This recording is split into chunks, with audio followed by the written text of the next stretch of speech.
Le président du Faso, le capitaine Ibrahim Traoré, s'ouvre une fois de plus à la presse nationale et internationale.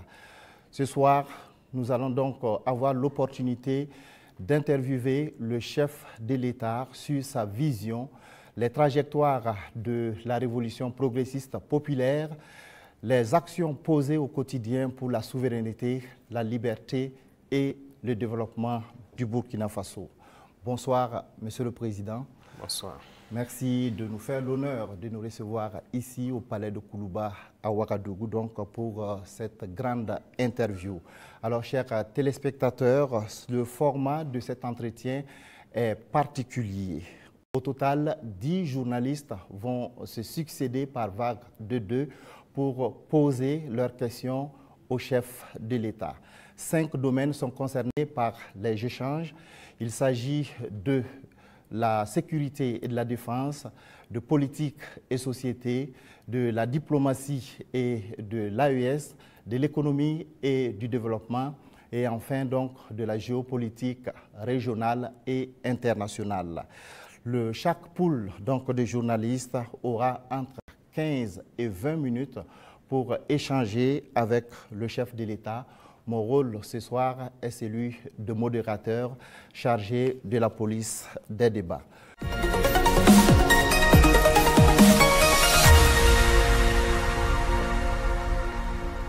Monsieur le Président, avec votre permission, nous recevons donc le premier groupe de journalistes. Il s'agit de Hervé Dapa de la télévision BF1 et Asmao Dao de la télévision C360. Bonsoir, chers confrères. Vous disposez de 20 minutes pour vous entretenir avec le chef de l'État sur les questions relatives à la défense et à la sécurité. Bonsoir, Excellence. Bonsoir. Alors, certains de vos détracteurs vous ramènent régulièrement une phrase, et cette phrase remonte aux premiers instants de votre prise de pouvoir, quand vous disiez que si tout est mis en œuvre, 3 mois suffiraient pour tendre vers la fin de la guerre. Et ces détracteurs disent aujourd'hui que 3 ans plus tard, la guerre n'est pas totalement terminée. Monsieur le Président, ce soir, que leur répondez-vous? D'accord, merci beaucoup. Et merci à tous d'être venus pour cette interview. C'est vrai, c'est ce que nous aurons souhaité, mais les choses n'ont pas été comme on le pense. Et je dis si tout est mis en œuvre. Alors, il y a plusieurs perspectives à mettre en œuvre pour pouvoir atteindre cet objectif dans ce laps de temps. Mais tout n'a pas été mis en œuvre comme on le souhaitait. Primo, l'adversité. Alors, dès que nous sommes arrivés au pouvoir, nous aurons espéré qu'on nous laisse travailler très rapidement et pouvoir avancer. Malheureusement, certaines personnes nous ont approchés et ont voulu que nous allions dans leur sens parce que leur objectif n'était pas que la guerre finisse de sitôt. Je veux parler de certaines forces étrangères qui étaient présentes sur notre sol.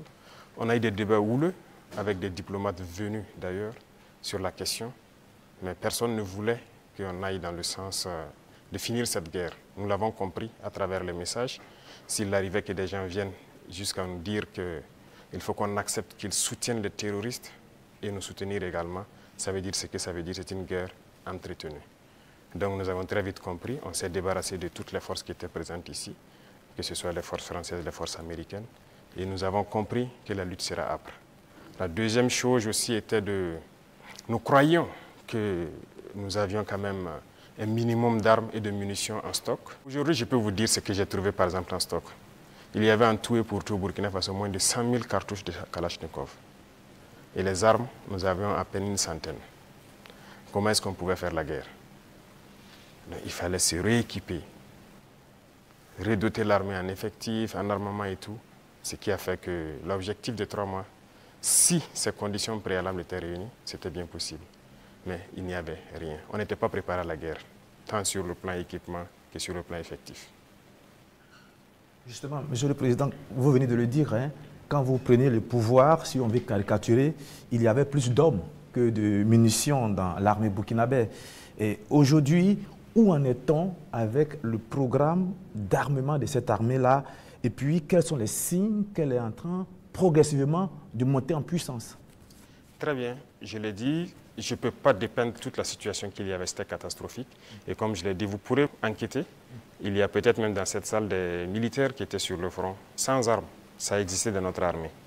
Donc ce sont des situations, on croyait que c'était juste, je ne dirais pas de la mauvaise foi, mais une situation incompréhensible. Pour nous, il y avait les armes et on refusait de doter. Mais quand on a été face à la réalité, très vite, on s'est résolu à chercher d'abord, à armer l'effectif qui était là. Et là, ça a été la croix et la bannière. Parce que beaucoup de puissances ont refusé de nous vendre les armes. Et donc, on s'est tourné vers ceux qui avaient envie de nous vendre les armes. Très vite, on s'est équipé. On a recruté les VDP, on a pu payer tout ce qu'on voulait. Le processus, nous avons fait un plan d'équipement pour une montée en puissance. Et comme vous le constatez depuis maintenant 2 ans, les équipements commencent à rentrer. C'est toujours pas fini. Et ça continue de venir. Peut-être que dans quelques jours, vous verrez encore de nouveaux équipements qui seront présentés, qui sont principalement des équipements d'appui. Parce que d'abord, l'infanterie, il fallait l'équiper pour que chaque homme puisse avoir une arme en dotation. Ça, c'était un gros défi. Nous y sommes. On continue de recruter, comme vous le constatez. Chaque année, c'est entre 10 000 et 15 000 hommes qu'on recrute. Ça, c'est un effort considérable. Parce que, quoi qu'on dise, l'adversité est là. Et le volume de terroristes augmente. Parce que les impérialistes recrutent beaucoup de mercenaires qui viennent au Burkina Faso pour combattre. Donc, il faut qu'on s'adapte à la situation. Et maintenant, nous avons notre 3e phase, qui n'est plus d'acheter, mais de fabriquer nous-mêmes. Et nous sommes aussi là-dedans. Donc, c'est ça la montée en puissance. Il faut bien s'équiper, mais aussi créer une industrie de défense. Ça, c'est très important. Dans quelques mois, bien quelques années, on aura ici, nos militaires vont utiliser des armes made in Burkina. Bien sûr. Nous avons la capacité intellectuelle. Il y a de la ressource. Il suffisait juste de chercher. Et voilà. Nous sommes là-dessus. Vous serez surpris sûrement. Alors, Monsieur le Président, cette guerre, est-ce que nous pouvons la gagner? Est-ce que nous allons la gagner? Nous ne pouvons que la gagner. Qu'est-ce qu'on ferait? Soyez sûrs, nous n'irons nulle part et nous allons gagner cette guerre. Je vous ai dit que la menace mue beaucoup, mais nous nous adaptons. Et la force de l'armée burkinabé, c'est que c'est l'une des armées les plus résilientes au monde. La pression que le Burkina Faso a, et je ne pense pas que sur cette terre actuellement, il y a un pays qui a cette pression.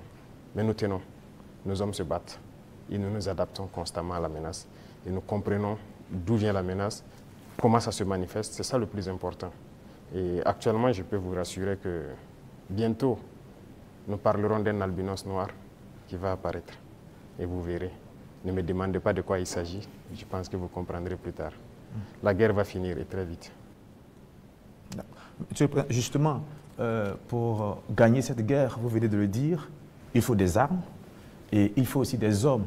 Et surtout des hommes déterminés. La détermination, vous le savez, c'est le game changer majeur. C'est ça qui fait la différence dans toute guerre.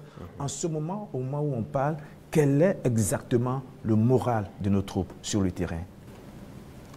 Vous avez très bien touché le cœur du problème, la ressource humaine, les hommes déterminés. Il ne s'agit pas juste de payer de l'équipement, il faut des hommes déterminés. Et si vous remarquez, nous sommes en train de construire une armée de qualité. Et il n'est pas rare que souvent, lorsque nous jugeons qu'un chef d'élément ou bien une unité a failli à sa mission, qu'on les radie et qu'on les poursuive. C'est arrivé plusieurs fois et ça continuera comme ça. Si vous êtes engagé pour être militaire, vous devez accomplir la mission parce que la mission est sacrée pour nous. Et l'autre chose, c'est que malgré la pression, malgré les défis, les hommes continuent de se battre et ils sont très résilients. Si aujourd'hui vous attrapez un soldat burkinabé et le demandez, est-ce que vous voulez que d'autres personnes viennent se battre à votre place ou viennent vous aider? Ils vous diront jamais, ils préfèrent mourir. C'est à ce niveau que vous jugez leur morale. Ils sont prêts, toujours prêts, malgré la situation. Peu importe la bataille qu'on perdra, on va toujours maintenir le terrain. C'est ça qui est très important dans le mental des soldats. Donc, le moral est au top. Les gens n'espéraient pas être à ce niveau d'équipement, ils y sont. Donc, ils se donnent à fond. Et moi, je ne peux que féliciter et remercier tous ceux qui se battent. C'est très important. Alors, Monsieur le Président, dans votre argumentaire, vous parlez d'une guerre qui prend différentes formes, qui mue. On se demande, on se pose toujours cette question 10 ans après, qui attaque le Burkina Faso? Ce n'est pas du terrorisme seulement. c'est une guerre pour s'accaparer de nos richesses et nous empêcher de nous développer. Je l'ai une fois développé lors d'un discours, je pense. Je disais que si nous, on arrive à exploiter convenablement notre sous-sol, à transformer ce que nous sommes en train d'exploiter ici, ce que nous produisons, il y aura un sous-emploi chez eux là-bas. C'est une bataille. Ils pillent nos richesses pour pouvoir survivre. Donc c'est une guerre d'indépendance. Il faut que nous menons cette guerre pour être totalement indépendants, décider de notre développement, de notre trajectoire. Donc c'est de ça qu'il s'agit actuellement. Monsieur le Président, vous venez de le dire, on parle de sécurité et de défense du Burkina Faso. Venons-en à votre sécurité personnelle. Vous venez de l'évoquer il y a un instant, la pression est énorme, elle est grande, le danger vient de partout. Monsieur le Président, rien qu'en 2025, il y a eu plusieurs tentatives de coup d'État qui ont été déjouées. Monsieur le Président, est-ce qu'il vous arrive parfois d'avoir peur? Merci, je pense que c'est la seule force que j'ai. Je n'ai pas peur. Parce que j'ai confiance en vous tous. Ça, c'est la première chose. Il faut avoir confiance au peuple, parce que c'est le peuple qui nous a confié cette mission. Et j'ai confiance au peuple, qu'ils comprendront. Et voilà pourquoi on n'hésite pas aussi à être devant le peuple, pour leur expliquer la situation et leur dire ce qu'il y a. Et ça permet de garder une très bonne relation. Ça, c'est la première des choses. La deuxième chose, comme je l'ai dit, il y a une mentalité qu'il fallait développer au sein même de nos forces. Ça, c'est très important. Actuellement, cette mentalité-là, les gens comprennent pourquoi ils se battent. Vous prenez, il y a quelques années de cela, plusieurs officiers sur le terrain ne savent pas pourquoi ils se battent. Mais si nous savons pourquoi nous nous battons, qui nous avons en face et pourquoi il y a cette pression, les gens comprennent mieux. Et voilà pourquoi nous avons même créé tout de suite l'Institut, l'école supérieure militaire, pour que nous puissions former nous-mêmes nos militaires et les mettre ce que nous voulons dans la tête. Retenez une chose, si vous laissez vos forces être formées par d'autres puissances, ils les mettent dans leur tête ce qu'ils veulent. Ils les endoctrinent comme ils le veulent et c'est plus facile de les manipuler. Mais ici au Burkina actuellement, c'est ce qui fait mal d'ailleurs à beaucoup de puissances impérialistes, ils n'arrivent pas à pénétrer notre armée. Tous ces bataillons qui ont été créés, tous ces hommes qui sont là, personne n'est venu d'ailleurs les former. Nous sommes bâtis sur notre expérience terrain et nous les avons formés. J'ai personnellement participé à des entraînements de certaines forces au tout début. Donc ça, c'est déjà une deuxième force. Et l'autre force est que si vous avez une mission, un objectif pour votre pays, vous ne devez pas avoir peur. Si vous avez peur, vous hésitez. Si vous hésitez, vous compromettez. Et une fois que la compromission est là, vous êtes foutu. Vous avez tout à l'heure énuméré un certain nombre d'éléments qui font que vous êtes rassuré. J'insiste parce qu'il y a l'histoire aussi. C'est l'histoire qui nous conduit. Ces forces impérialistes, elles sont réelles. En 1961, elles ont eu la peau de Patrice Lumumba en RDC. En 1972, elles ont eu la peau de Kwame Nkrumah d'une autre manière. Et puis en 1987, elles ont eu la peau de Thomas Sankara, toujours avec des ennemis internes et parfois avec la complicité de certains voisins. Vous savez ce qu'on dit, Monsieur le Président, le premier devoir d'un révolutionnaire, c'est de rester en vie pour continuer le combat. Monsieur le Président, est-ce que vous pouvez rassurer toutes ces personnes, tous ces hommes, ces femmes d'ici et d'ailleurs qui commencent à espérer que vous allez rester en vie? Ils manipulent toujours de l'intérieur, nous sommes très bien conscients. Et aussi un devoir pour nous, c'est de participer à notre propre sécurité.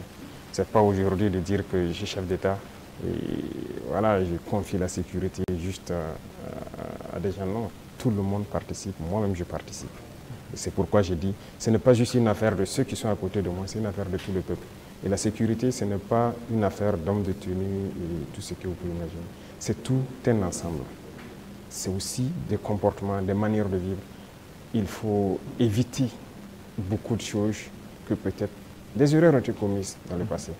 Nous avons lu beaucoup sur tous ceux dont l'impérialisme a eu la peau et nous avons appris beaucoup de leçons. Voilà pourquoi on dit on ne laissera pas les choses se répéter. On anticipera, quitte à ce que les gens interprètent comme ils veulent, on va anticiper.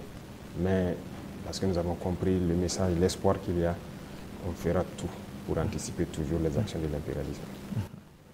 Monsieur le Président, du regard de la journaliste que je suis, je me dis qu'il y a un encerclement des pays de l'AES. Quand je regarde un peu en Côte d'Ivoire, il y a un camp militaire à Odiéné, près du Mali et du Burkina. Le Sénégal installe des unités à la frontière avec le Mali, sans oublier également le Bénin qui fait frontière avec le Burkina Faso et le Niger. Est-ce que, Monsieur le Président, vous partagez ce point de vue? Est-ce que vous voyez les choses de cette manière? Je pense que quand vous décidez de faire la révolution, il faut vous apprêter à cette adversité. C'est une logique qu'ils nous encerclent. C'est logique qu'ils essaient de nous faire tomber. C'est logique. C'est comme je dis, c'est une bataille. Ils se battent pour leurs intérêts. Et c'est à nous, si on a décidé de faire la révolution, de tout mettre en œuvre pour que cet encerclement soit vaincu. Vous voyez, l'Afrique, on a l'habitude de ne pas avoir d'abord une armée forte. Il n'y a pas d'État s'il n'y a pas d'armée forte. Mais bon, c'était le système. Comme je l'ai dit une fois aux couleurs, ils sont venus nous flatter. Non, il ne faut pas vous armer. Même dernièrement, je pense qu'il y a dans une interview un général américain qui l'a dit encore que nos pays n'ont pas besoin d'être militarisés. C'est leur conception. Nous sommes comme des enfants, c'est eux qui doivent venir s'asseoir, faire la sécurité pour nous. Et beaucoup de pays sont dans cette situation. Ils ne construisent pas d'armée. Et quand la situation arrive, c'est le chaos. Nous, nous sommes en train de construire une armée forte. Voilà pourquoi j'ai dit on se bat en burkinabé et on se forme en burkinabé. Ça, c'est très important. Avant, c'est quoi? Chaque fois, les forces étrangères, tout le monde vient pour former vos soldats. On vous prend comme des moins que rien.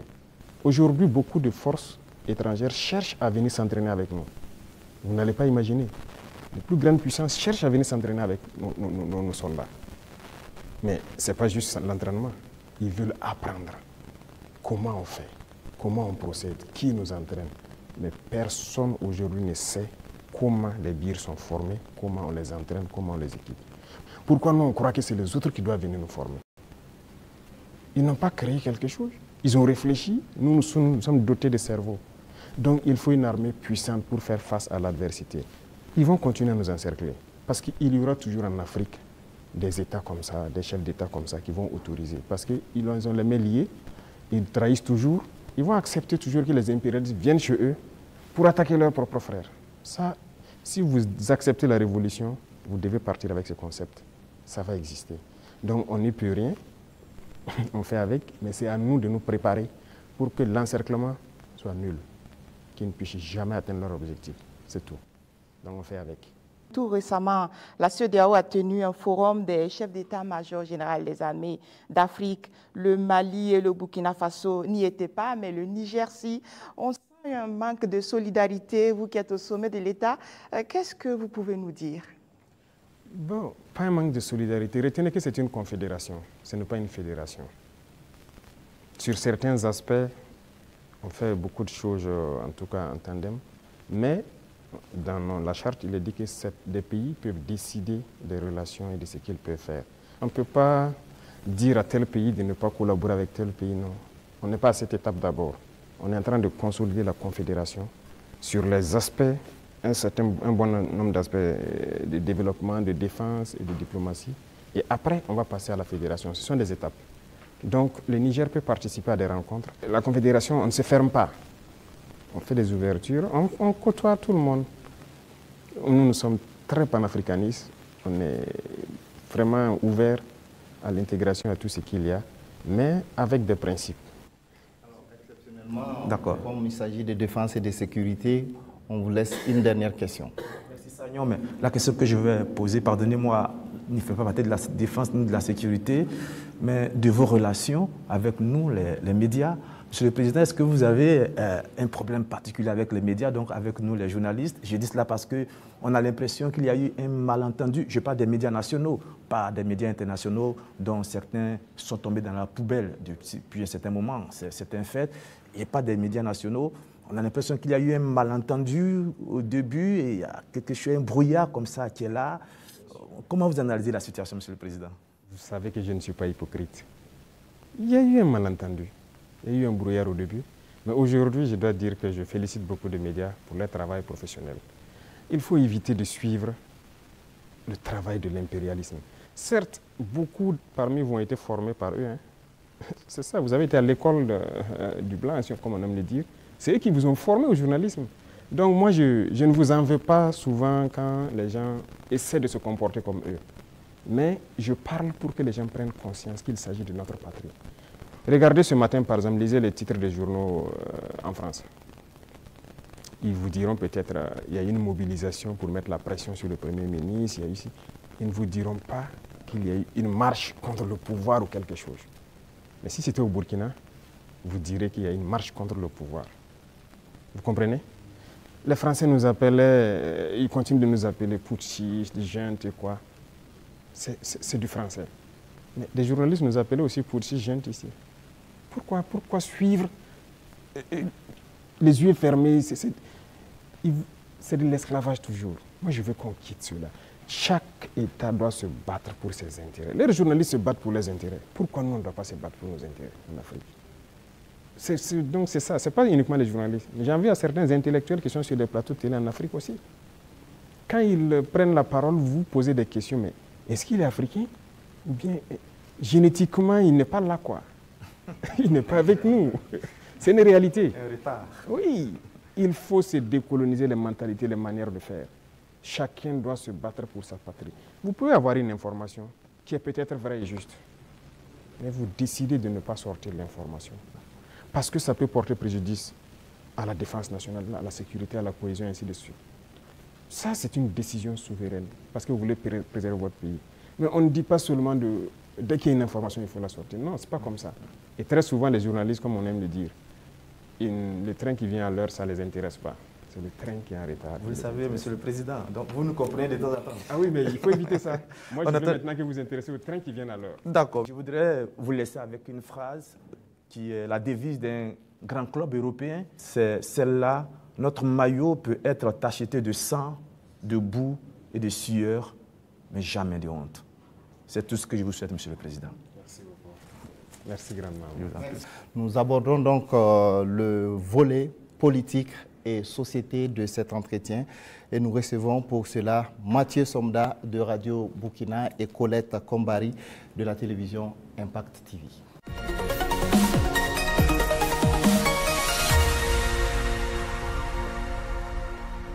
Bonsoir, chers confrères. Vous disposez également de 20 minutes pour échanger avec le chef de l'État sur la rubrique politique et société. Excellence, Monsieur le Président, 30 septembre 2022, 30 septembre 2025, bientôt 3 ans de gestion du pouvoir d'État. Quel bilan d'étape faites-vous en termes de mise en œuvre de votre vision et de votre orientation politique à travers la révolution progressiste et populaire? Il faut dire que nous avons pris le pays sur le volet sécuritaire avec une situation, mais aussi sur le volet économique, politique avec une autre situation. Retenez qu'il y avait beaucoup de réformes à faire. Tellement de réformes qu'on ne pouvait pas les énumérer en un coup. Et donc, nous avions une idéologie que nous avons commencé à mettre en œuvre, la révolution, jusqu'en avril dernier où on l'a proclamée officiellement. Et qui dit révolution, il s'agit de révolutionner tous les domaines de notre vie. Parce qu'on ne peut pas continuer à faire la même chose qui se passait et espérer avoir un autre résultat. Si nous étions dans la continuité, je pense que c'est mieux qu'on laissait les politiciens continuer leurs choses, mais nous avons voulu rompre. Et la rupture nécessite beaucoup d'engagement. Dieu merci, le peuple a compris, les gens ont compris qu'il fallait rompre. Que ce soit en termes de comportement, de pratique, que ce soit en termes de gouvernance, que ce soit en termes d'économie, de commerce et tout ce qui va avec. Et tous les jours, je peux vous dire qu'on continue de découvrir. Parce que le système qui était en place, moi j'aime caricaturer pour dire que c'est comme un gros nœud que nous avons trouvé. Quand vous défaites un autre apparaît. Quand vous défaites un autre apparaît. Donc il y avait beaucoup de maux dans notre société que nous sommes actuellement en train de résoudre. Et Dieu merci, je peux dire que plusieurs choses ont été lancées. Et le bilan, pour moi en tout cas, c'est satisfaisant, même si je pense qu'on peut faire encore plus d'efforts. Voilà. Et si vous souhaitez, domaine par domaine, vous pourrez me poser des questions, parce qu'il y a beaucoup de choses qui ont été entamées. Excellence, la révolution populaire progressiste, il y a eu des explications certes, mais les Burkinabés veulent davantage comprendre quel est le contenu de cette révolution. Le contenu exact, comme je l'ai dit une fois, je ne le dirai pas. Si vous permettez à tout le monde de connaître les détails de ce que vous voulez faire, on peut anticiper sur votre action. Mais nous avons dépeint voilà, les gros points pour que les gens puissent comprendre où nous allons. Alors, si vous remarquez, dans le modèle même de gouvernance, la lutte contre la corruption et la bonne gouvernance, il y a d'abord l'exemple que les gouvernants doivent donner. Et comme je dis, vous ne pouvez pas être là, une catégorie de Burkinabés, parce qu'on vous a confié des postes. Vous, c'est le choix entre les bons whisky et les bons champagnes, pendant que des femmes meurent en allant chercher l'eau à la rivière, elles se noient ou quelque chose, ce n'est pas possible. Donc, il y a cette idéologie-là qu'il faut avoir pour pouvoir avoir une société de justice. Tout le monde doit pouvoir avoir accès, par exemple, à l'eau potable. Vous ne pouvez pas, vous, manger comme vous voulez, faire le choix des repas et jeter ce que vous voulez à la poubelle, pendant que d'autres ne peuvent pas avoir un seul repas. C'est ce qui nous a amené à lancer des initiatives dans l'agriculture, par exemple, parce que notre population est en majorité agricole. Mais pendant longtemps, on se rend compte qu'ils sont délaissés. Ce n'est pas nos terres qui sont pauvres, ce n'est pas qu'ils n'ont pas la capacité de travailler. Mais il fallait les donner aussi ce souffle-là, ce qui nous a amené à créer des initiatives. Aujourd'hui, je pense que le plus important pour moi, lorsque vous rentrez dans les campagnes et que vous posez des questions aux cultivateurs, ils peuvent vous dire que franchement, voilà, ils se sentent bien maintenant. Ils cultivent, il a de quoi se nourrir, et le surplus, il le revend généralement à la Sonagest qui paye, qui fait un stock de sécurité. Et lorsque dans certaines zones ou dans certaines périodes, il y a des soucis, ils le ressortent et le vendent à prix bien subventionné, accessible de tous. Donc ça, c'est très important. L'idéologie de révolutionner beaucoup de domaines, quand on prend le domaine même des finances publiques, alors on est en train de digitaliser beaucoup de paramètres, avec beaucoup de difficultés, parce que les gens n'aiment pas ça. Bientôt, par exemple, on va lancer la facture électronique. Déjà, quand on a émis l'idée, mais beaucoup de grands opérateurs sont opposés à cela. Pourquoi ils ne veulent pas la transparence? Parce qu'on a habitué les gens à la tricherie, à voler. C'est comme une norme. C'est ce qui était installé, donc il faut changer tout ça. Sur le plan des infrastructures et beaucoup de choses, le domaine des marchés publics et tout ce qui va, c'était d'ailleurs le domaine le plus corrompu. Voilà, vous êtes un entrepreneur, vous venez nous voir, on vous donne le marché, vous surfacturez, et après on se donne quelque chose à l'arrière. C'est ça la règle d'or. Et donc quand quelqu'un même vient avec cette idée, vous êtes exclu d'office. On ne vous permet pas. Et si on laissait continuer dans cela, je ne pense pas qu'on puisse s'en sortir. On ne pourrait pas payer des armes, parce que, comme je l'ai dit, si vous ne faites pas des économies d'échelle, vous ne pouvez pas vous équiper. Vous ne trouverez pas une seule banque dans le monde où vous partirez prendre un prêt pour payer des armes. Ça n'existe pas. C'est avec vos fonds propres que vous pouvez vous équiper. En tout cas, nous, on n'a pas eu cette occasion. Et si quelqu'un en connaît, peut-être qu'on est preneur. Et tout ce qu'on est en train d'acquérir, je vous ai dit une fois le montant, ce sont des milliards de dollars. Hein. Comment on fait? Où on a puisé l'argent? Mais cet argent était là. Il fallait assainir le domaine des finances, le commerce et tout ce qui va avec. Et le fonctionnement de nos sociétés d'État, vous avez pu remarquer cette année les résultats de 2024 qui sont au-delà. 2025 est encore meilleur que 2024. Je prends le domaine des hydrocarbures où dès 2023, nous avons fait d'énormes progrès. Avant, c'était des subventions de l'État. Ça veut dire qu'on collectait encore des impôts pour subventionner la société, pour payer le surplus, le manque à gagner et tout ça. Mais maintenant, la société n'est plus dans cette situation. On a épongé toutes les dettes de la société et elle commence à faire des marches. Mais c'est parce qu'il y avait la corruption dans le milieu. Donc il y a tellement de situations, je ne peux pas tout citer.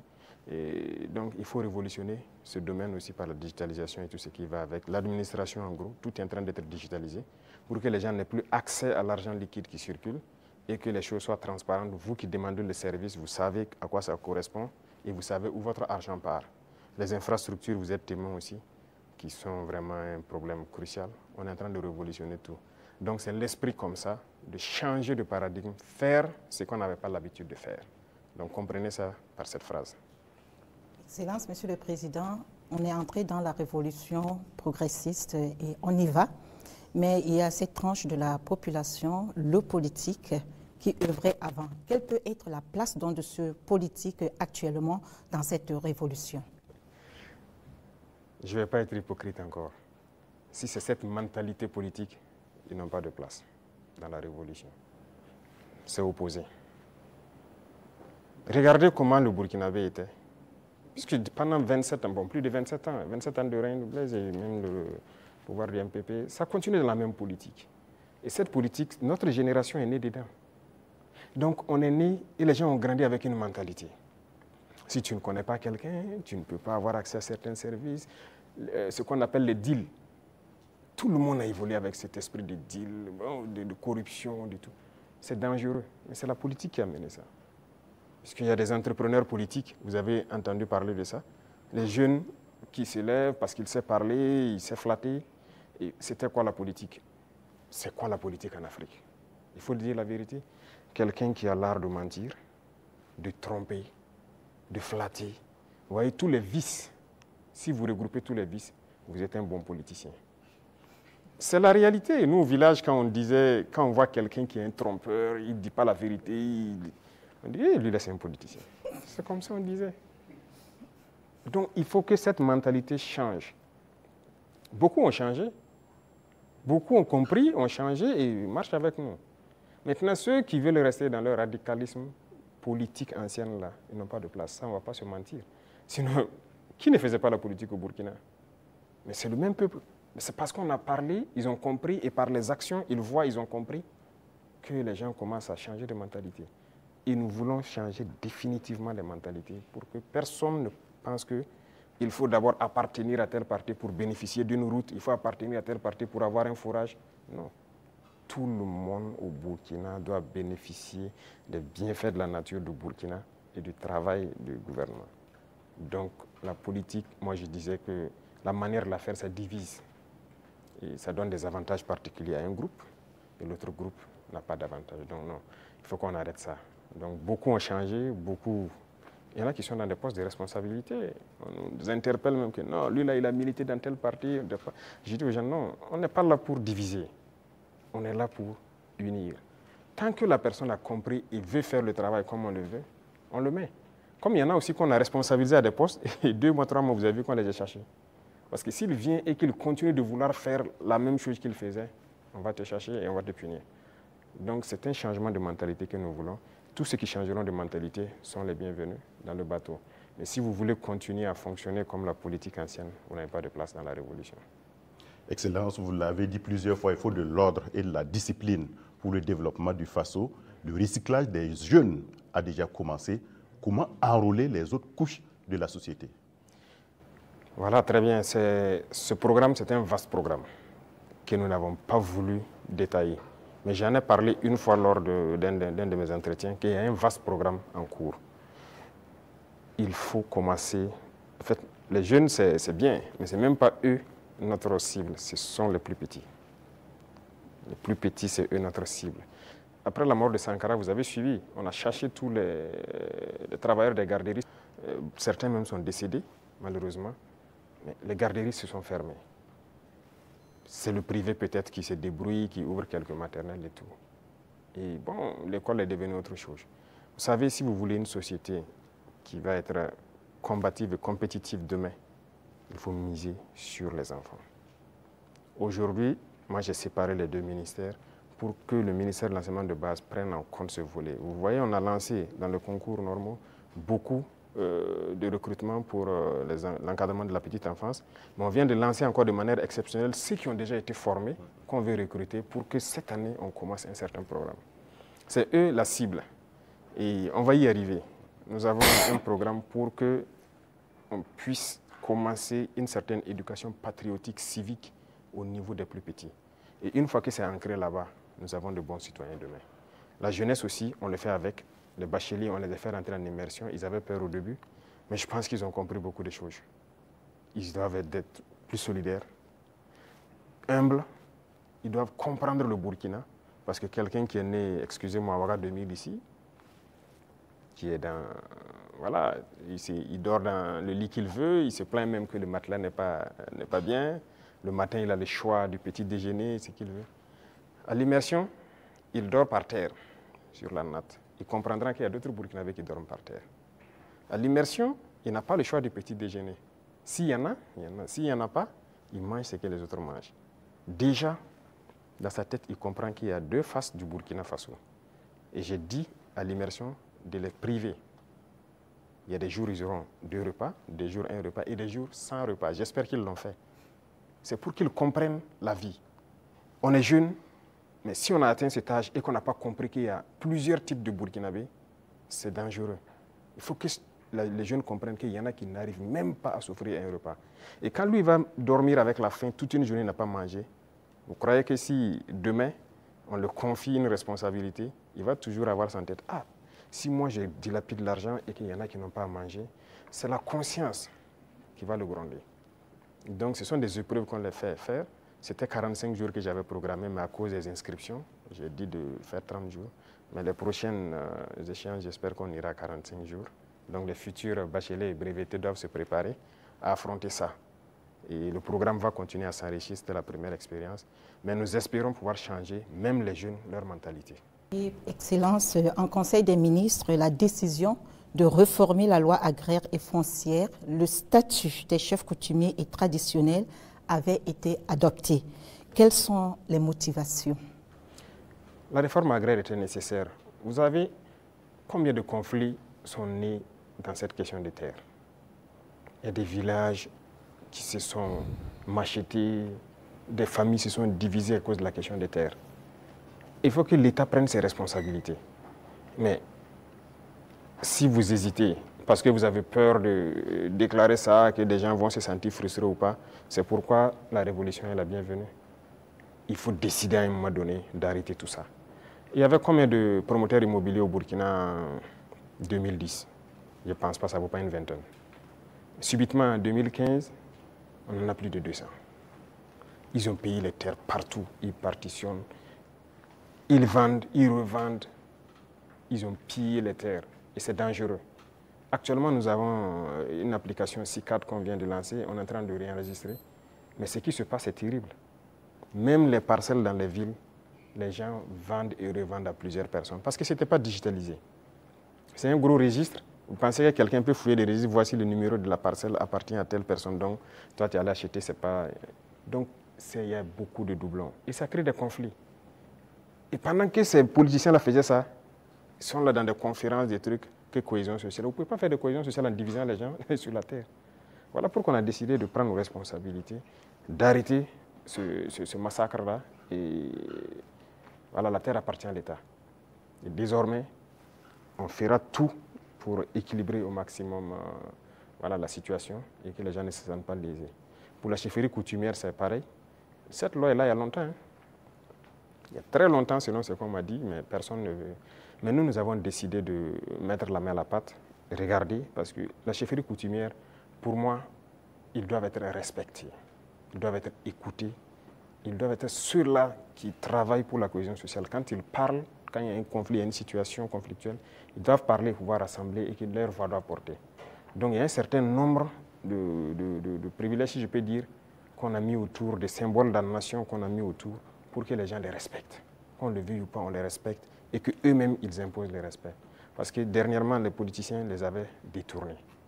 Beaucoup, aujourd'hui, voilà, regrettaient avoir marché aux côtés des politiciens. Il y a des villages où les gens sont divisés, les gens ne respectent plus les chefs.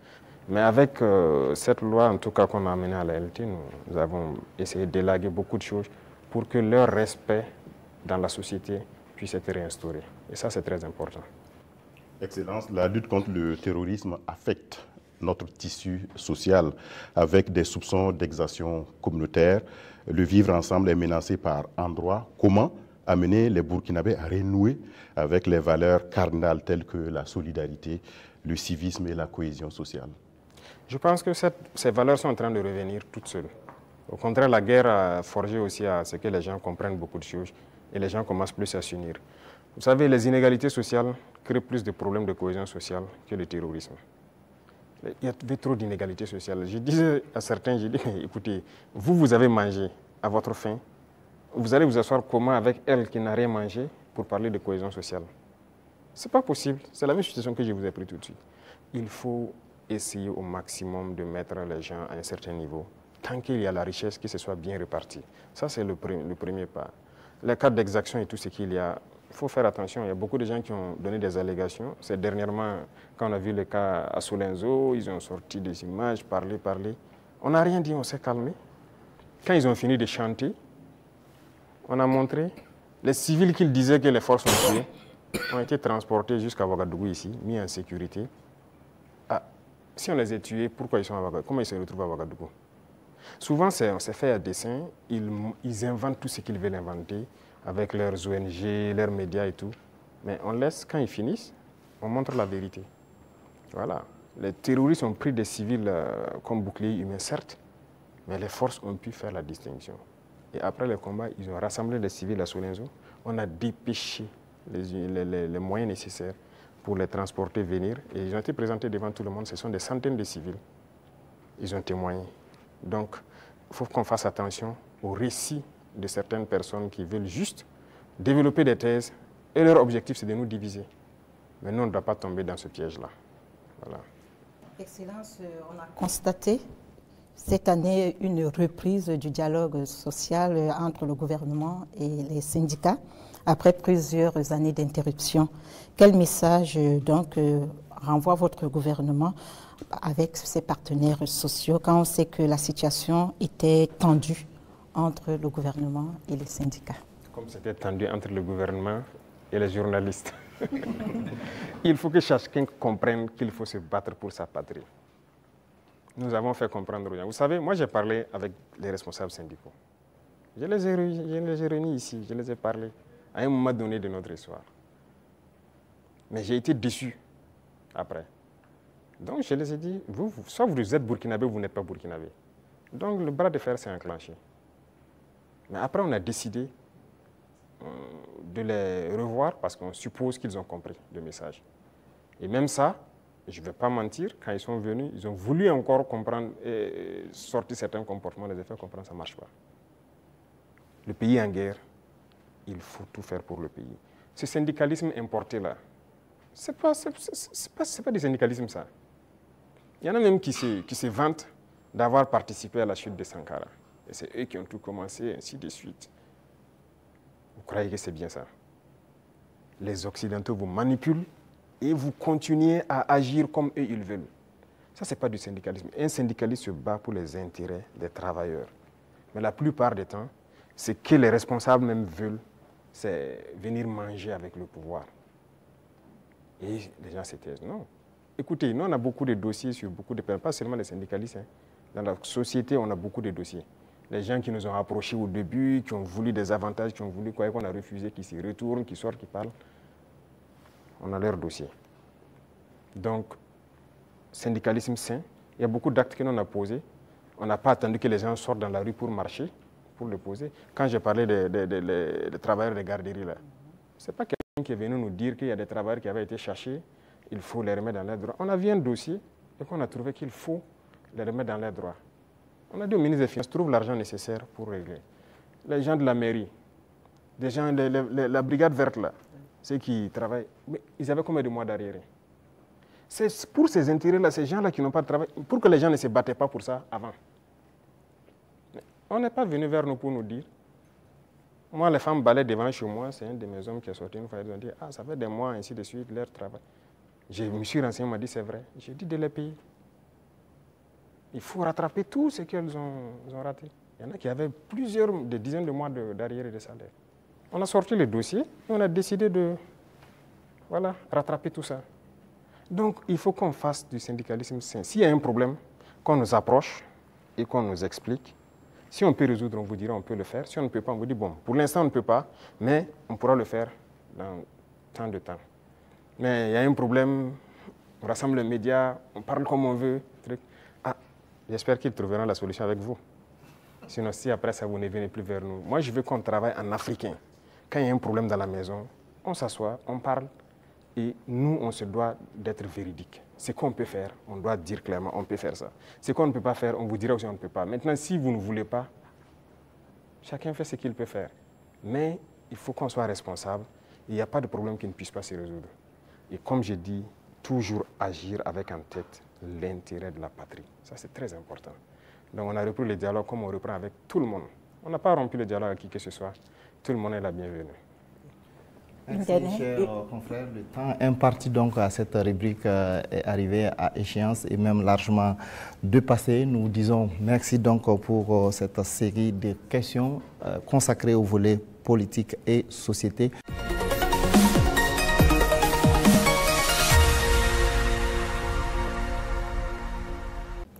Monsieur le Président, les préoccupations relatives à l'économie et au développement sont portées par Soumaïla Rabo de Savane Média et Jean-Marie Toé des éditions Sidoya. Bonsoir, chers confrères. Vous disposez également de 20 minutes pour vous adresser au chef de l'État. Bonsoir, M. Sayon. Monsieur le Président, malgré la crise sécuritaire et la conjoncture internationale, l'économie burkinabé se porte bien. Avec 1,5 de progrès sur le taux de croissance économique en 2024. On sait que l'amélioration de la situation sécuritaire y est pour beaucoup, mais aussi l'agriculture et le secteur des services. Qu'est-ce qui est fait par le gouvernement dans l'immédiat pour permettre à l'économie nationale de continuer sur cette lancée? D'accord, merci. Je vois que ce sont des chiffres macroéconomiques. Et nous sommes au courant et on fait le point constamment avec le ministre des Finances. Il y a des efforts qui sont faits. C'est vrai qu'il y a des zones qui ont été sécurisées qui nous permettent de produire. Et donc la production agricole a beaucoup grimpé, ce qui permet une transformation au niveau des petites unités que nous avons, mais aussi de l'exportation pour les excédents de certains produits. Donc ça contribue beaucoup à la balance commerciale. Il y a aussi la question même de l'exploitation minière. Donc il y a un certain nombre de mines qui avaient arrêté l'exploitation, si vous vous souvenez, d'autres en 2020, d'autres en 2018 même, mais qui ont repris aussi. Et tout ça, ça contribue donc à cette croissance-là. Et nous poursuivons dans ce sens. Et actuellement, si vous voyez par exemple le secteur minier, la tendance du gouvernement, c'est d'exploiter notre or nous-mêmes. Donc il y a des mines qu'on vient de reprendre le contrôle, et on continuera à reprendre le contrôle petit à petit, ou à co-exploiter avec les sociétés qui sont déjà là. Parce que la règle, c'était quoi? Quelqu'un vient, il prend le permis, il l'exploite, 10% au gouvernement et le reste, c'est pour lui. Et d'ailleurs, 10%, on n'a pas de contrôle. Donc tout ça, actuellement, on est en train de reprendre le contrôle vraiment pour s'assurer qu'est-ce qu'il sort de notre sous-sol et prendre aussi une part importante. Donc tout ça contribue donc à la croissance économique, vu aussi les initiatives qu'on a lancées dans le domaine agricole. Beaucoup d'autres spéculations ont été donc financées et ça permet en tout cas une bonne croissance. Mais pour moi, le plus important, c'est quand souvent le ministre des Finances apporte les chiffres, il dit bon, c'est très bien, mais j'envoie quelqu'un, va au marché, tu vois, ce qu'on appelle Anampa Moré. Ça coûte combien une boîte de maïs, ça coûte combien une boîte de mil. Et va aussi dans tel, je prends les informations, si le coût a baissé, on sait qu'il y a un impact sur la population. C'est ça qui est le plus important. Donc ce travail, on le fait constamment et les services de renseignement même sont mis à contribution pour qu'on ne dise pas un chiffre macroéconomique qui a une croissance de voilà, 1,5, mais qu'il n'y ait pas d'impact au niveau donc, des couches vulnérables surtout. Donc on continuera cette progression, s'il plaît à Dieu. Monsieur le Président, si la volonté c'est de soulager davantage le panier de la ménagère et améliorer le pouvoir d'achat du consommateur, peut-être faut regarder du côté de la SONABI, la Société nationale burkinabé d'hydrocarbures, que vous avez trouvé déficitaire en fin 2022 et qui est aujourd'hui pratiquement surliquide parce que c'est la championne des sociétés d'État. C'est la moitié des bénéfices de 2024 réalisés par les sociétés d'État. Est-ce qu'il ne faut pas maintenant diminuer le prix du carburant? D'accord, merci. Je pense que c'est une des questions que les gens peuvent se poser. C'est très bien, on a fait des progrès, mais quand est-ce qu'on a équilibré et qu'on a commencé à avoir des bénéfices? Qu'est-ce qu'on a fait? Ça, c'est très important à comprendre. Et l'autre chose, c'est que est-ce que ces bénéfices ne participent pas à quelque chose d'autre au profit donc, des populations? Je prends un exemple. On est en train de créer des brigades de construction des routes au niveau de chaque région. Vous voyez notre réseau routier, déjà ce qui est existant est dégradé, même la RN1, si vous quittez ici jusqu'à surtout la zone de Kokologo et tout ça, c'est carrément dégradé. Ça veut dire qu'on a un besoin important d'investissement donc, dans le secteur des infrastructures routières. Et la SONABI doit participer beaucoup. Je viens de leur confier cette nouvelle mission parce que le carburant qui va ravitailler les différentes brigades, même le bitume et tout ça, la SONABI va devoir s'en charger. Si on baisse, le rythme va baisser. Mais vous voulez qu'on aille vite ou pas? Et il y a aussi une question de, je ne dirais pas de comparaison.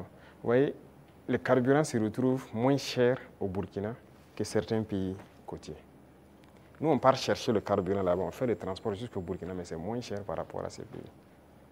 Vous pouvez expliquer ça? Si on doit monter à leur niveau, on fera beaucoup de marge. Et là même, je peux vous dire qu'on pourra bitumer beaucoup plus de routes qu'on le pense. Mais on garde toujours comme ça parce qu'on veut aller vite. Aujourd'hui, vraiment, il faut remercier le peuple et les amis du Burkina Faso. Beaucoup de gens contribuent, par exemple, la façon Mebo pour embellir les villes, pour faire les routes et tout ça. Mais à un moment donné, le gouvernement aussi, d'abord, a commencé par financer, mais on va devoir financer pour que le rythme continue. Donc, c'est une symbiose entre nous et le peuple. Et je pense que s'ils comprennent l'effort qu'on fait, là où leur argent part, les gens doivent comprendre que bon, on peut rester sur cette ligne. Quand on atteindra un objectif donné, on va pouvoir baisser, ça c'est logique. Personne ne va être riche et vouloir que ses enfants vivent dans la misère, si je peux dire ainsi. Donc les richesses seront partagées, mais nous avons du retard et on doit rattraper le retard. Tout de suite, par exemple, je vous disais qu'on ne peut pas continuer à payer l'équipement militaire, il faut qu'on produise. Et pour produire, vous avez besoin de construire des usines.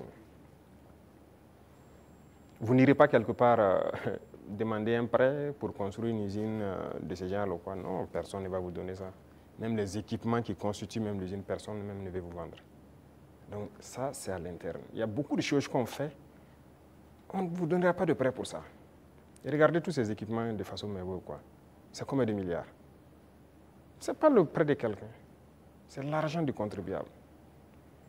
Donc ce sont des choses, nous-mêmes, on a souhaité pour aller vite. Vous croyez que si j'avais un prêt de 200 milliards en 2023, moi, j'équipais tout le Burkina Faso en 2023.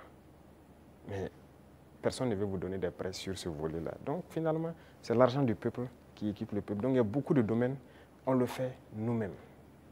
Et donc ça a besoin d'un minimum de sacrifice. Quand on va atteindre le niveau, ne soyez pas surpris. Dès qu'on se sentira que, voilà, on peut le faire, on va le faire. Alors, Excellence, dans le secteur des infrastructures, avec l'ONBA, Faso Mebo, tout comme dans les industries avec Faso Kosam, les usines de tomates, la SM Sosiko, les mines, l'État est de plus en plus présent. Est-ce que l'État n'est pas en train de se substituer au privé? Ah, ça c'est une très bonne question. Alors, il faut faire un choix. Ça, c'est une chose. Et l'autre chose, il ne faut pas voir ça comme ça. Le privé a toujours des domaines d'activité. Mais il faut avoir cette capacité de s'adapter. Il y a des choses qui doivent revenir à l'État. Mais c'était donné au privé. Pourquoi? Bon, nous, on n'a pas d'élection à financer, on n'a pas de compte à ouvrir ailleurs pour sécuriser quoi que ce soit. Ça ne nous intéresse pas tout ça. Donc, ça fait que nos rapports avec le privé sont de plus en plus sains. Chacun fait ce qu'il doit faire, paye ses impôts qu'il doit payer. Et nous les disons chaque fois de s'adapter. Quand on prend le secteur minier, moi j'ai rassemblé les opérateurs, je les ai dit, investissez dans les mines. Beaucoup n'ont pas compris.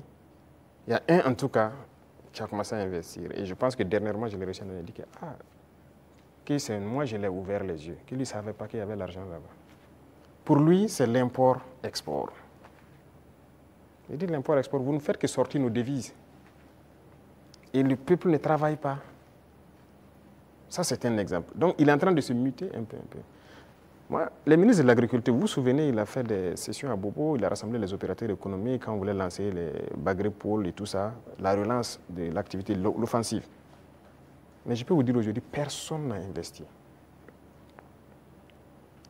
J'ai dit d'accord, j'ai fait faire le point de bilan de l'offensive, puisque nous sommes en 2025, au ministre, et la part que le privé devait prendre pour investir dans nos pôles de croissance, je lui ai demandé quels sont les privés qui ont pu investir dans la terre et tout ça.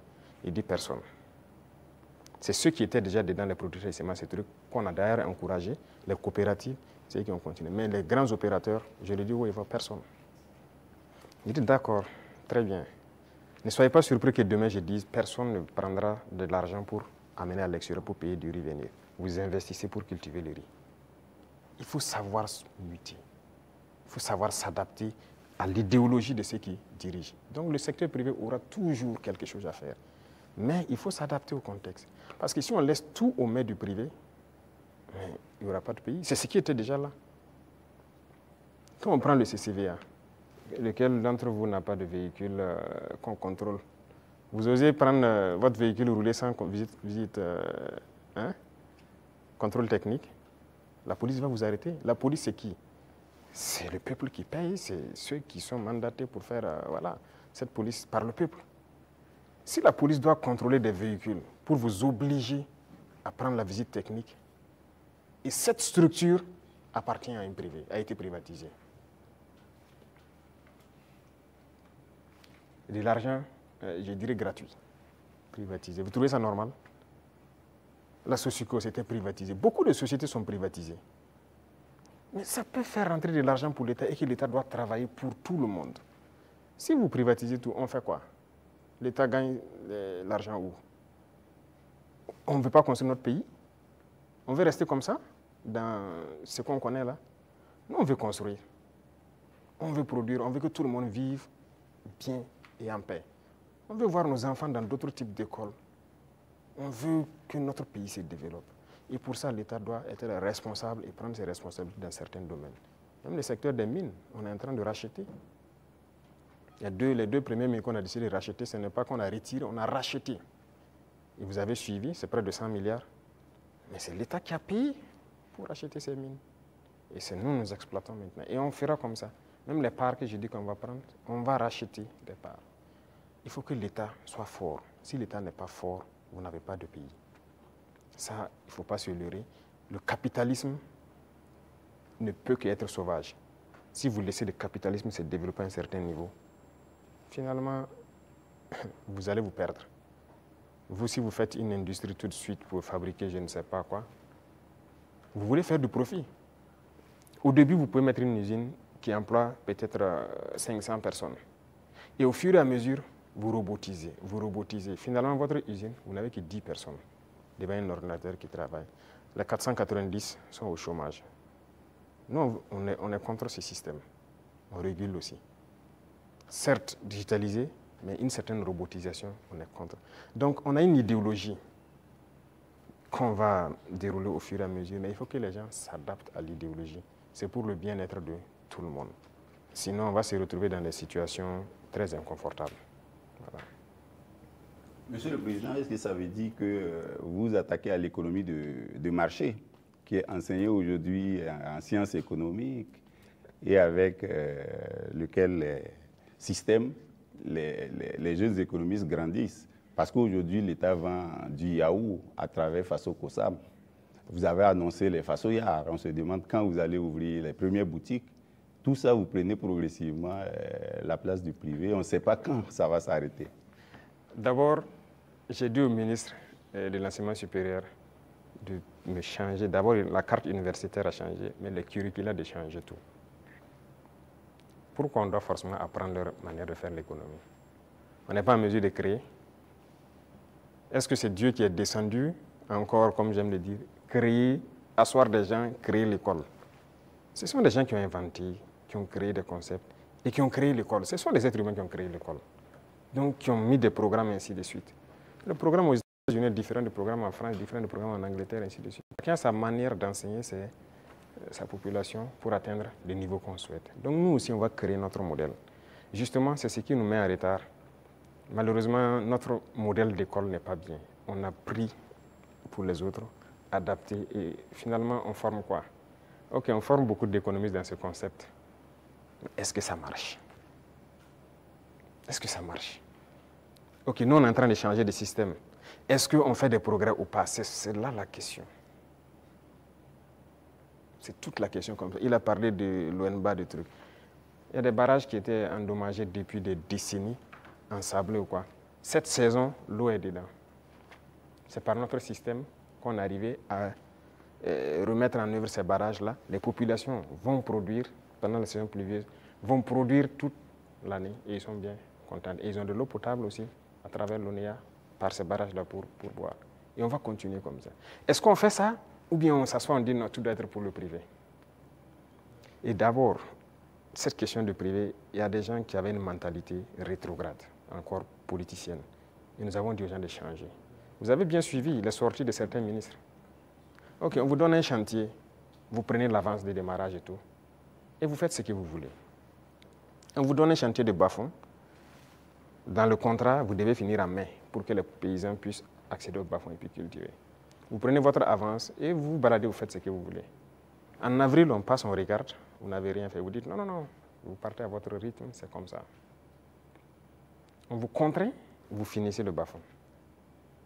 Il y en a qui travaillent, il y en a même qui travaillent de nuit jusqu'à aujourd'hui pour atteindre les objectifs. Pas qu'ils ne peuvent pas, mais c'est une mentalité.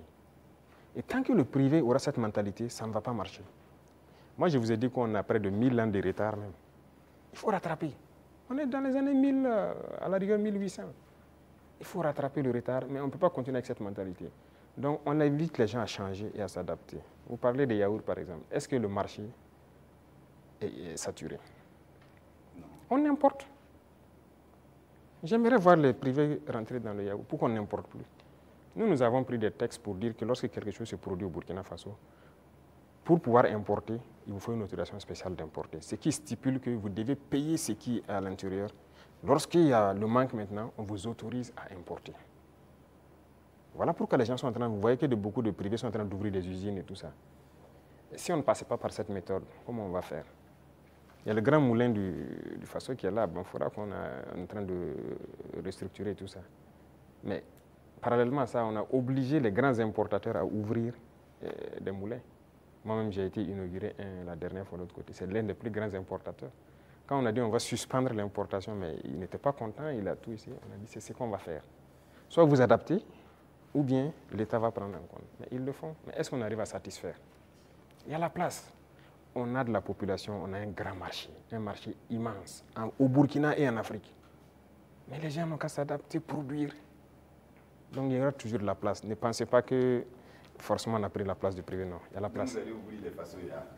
Si c'est nécessaire pour réguler, parce qu'il y a cette mentalité de toujours entraîner la spéculation de certaines personnes. Non, c'est dangereux. Dernièrement, vous avez suivi le cas des motos. Malheureusement, c'est quand il y a eu la situation, on s'est rendu compte que ce n'était même pas un marché régulé. Donc rapidement, on a dû voir comment on peut réguler ce marché pour que l'importation soit suivie. Comment quelqu'un part importer des motos et il vous dit qu'il n'a pas de facture d'achat? Puisque le ministère a besoin de la facture d'achat pour voir tout ce que vous avez payé comme douane et quoi, et vous fixez une marge à ne pas dépasser. Il dit qu'ils n'ont pas de facture. Donc il part payer, il vient, il fixe le prix qu'il veut et il revend aux populations. Donc lui, il s'enrichit. Et les autres s'appauvrissent. Et généralement, quand les gens s'enrichissent, qu'est-ce qu'ils font? S'ils buvaient la braquina ici, ils ne boivent plus la braquina, c'est le champagne qu'ils cherchent. C'est l'argent qui sort. S'ils roulaient sur peut-être, je dirais, une petite cylindrée, ils cherchent maintenant une V8. Le carburant qui est subventionné par l'État, c'est ça, c'est l'argent qui sort. Donc il faut qu'on réfléchisse à l'économie. Qu'est-ce qu'on fait? Il ne faut pas laisser sortir des devises. Vous dites que vous voulez la monnaie et vous voulez continuer pour qu'on se comporte comme ça. On ne peut pas se comporter comme ça. Voilà pourquoi l'État est en train de reprendre le contrôle. Si demain, les gens s'entendent, on nous a fait des chantages. Hein. Quand on a essayé de régler un peu à la douane, il y en a qui nous ont dit que si on fait comme ça, il y aura pénurie de riz. J'ai dit, OK, faites la pénurie de riz, vous verrez ce que nous on va faire. Et si demain, des gens veulent s'entendre pour faire pénurie de riz, c'est nécessaire que l'État prenne en compte l'importation de riz. On est prêt à tout. Il faut que les gens changent de mentalité. Allez doucement, cherchez votre intérêt aussi petit soit-il, mais permettez aux autres Burkinabés de vivre et de ne pas les appauvrir. Monsieur le Président, on vous a vu à Lumbila auprès des femmes agricultrices, les accompagner, les soutenir. Mais au-delà de ça, qu'est-ce que vous faites pour donner davantage d'opportunités de gagner des revenus aux femmes du Burkina qui alimentent la petite économie dans les quartiers, dans les villages? Oui. Très bien. Et ça, c'est l'un des points les plus importants. Et j'ai dit même au ministère donc de l'action humanitaire qui s'occupe des questions des femmes, de recentrer l'action, au lieu qu'on soit dans l'assistanat, de recentrer l'action sur la création d'emplois et des petites entreprises. Les femmes ont des qualités. Regardez la transformation à petite échelle de nos produits de consommation. Les femmes peuvent le faire très bien. Elles sont beaucoup plus patientes que les hommes, hein, et elles savent bien faire certaines choses que les hommes. Il faut encourager à ce qu'elles le fassent. Moi, je suis passé à Tenkodogo le 8 mars, j'ai vu les femmes qui ont fait du couscous préfet, qui est bien pour les forces, le savon liquide qu'elles font et tout ça. J'ai donné des instructions pour qu'on paye le savon liquide de toutes ces femmes qui ont été formées et qui se débrouillent pour faire le savon liquide dans nos administrations. Parce que tout ce qui est là, c'est importé, même chez vous, dans vos bureaux. Tous les savons liquides importés, n'est-ce pas? C'est pas normal, pendant que nos mamans fabriquent ça. Et quand j'ai dit de le faire, un temps, on m'a revenu que non, elles n'ont pas de structure formalisée. J'ai dit, je ne veux rien comprendre. Trouvez la formule, c'est leur savon, vous payez et vous amenez. Que question d'emballage, quoi. Même si moi, vous m'amenez dans mon bureau avec les bidons recyclés des eaux de boisson, là, je vais utiliser. Ce n'est pas grave. En attendant qu'on ait ce qu'on... Pour qu'on veut le luxe, acceptons nos réalités, transformons ce dont on a besoin et consommons ça. Et on va évoluer au fur et à mesure. Une dame qui peut se transformer du savon à petite échelle, si on l'accompagne en lui donnant des marchés trucs, demain, elle peut avoir une grande entreprise qui produit et qui exporte. Voilà la mentalité qu'il faut qu'on développe. Et donc, j'ai dit au ministère là, de ne plus être là dans, vous voyez, l'action humanitaire, l'assistanat, non. Il faut recenser les problèmes des femmes. On a beaucoup de produits qu'on est en train de faire aujourd'hui. On peut transformer, même à petite échelle, et trouver une formule de rassembler. J'ai discuté avec des femmes à Bobo. J'ai dit, par exemple, les produits oléagineux, les femmes peuvent produire l'huile brute par coopérative et trouver des gens qui ont un certain niveau, qui mettent une raffinerie en place. Et leur rôle, c'est de payer les huiles brutes et de raffiner pour donner de l'huile parfaite sur le marché. Il faut qu'on aille vers ça. Mais si on s'assoit, bon, je n'ai pas la capacité de faire l'huile et puis la raffinerie coûte cher, tout le monde n'est pas obligé de faire la raffinerie. Mais on peut organiser pour que... Voilà. Donc dans plusieurs domaines, c'est ce qu'on est en train de vouloir développer et permettre aux femmes vraiment de mettre en œuvre tout ce qu'elles savent faire. Donc c'est une politique qui est enclenchée et je crois que vous allez voir les résultats. Ismaël Arabo, Jean-Marie Toé, ce serait donc la dernière question. Merci à vous donc pour vos différentes préoccupations adressées au chef de l'État.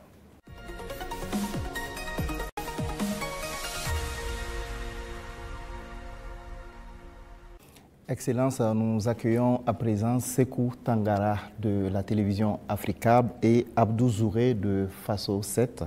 Ils vont échanger avec vous sur des sujets en lien avec la diplomatie et l'AES. Bonsoir, chers confrères.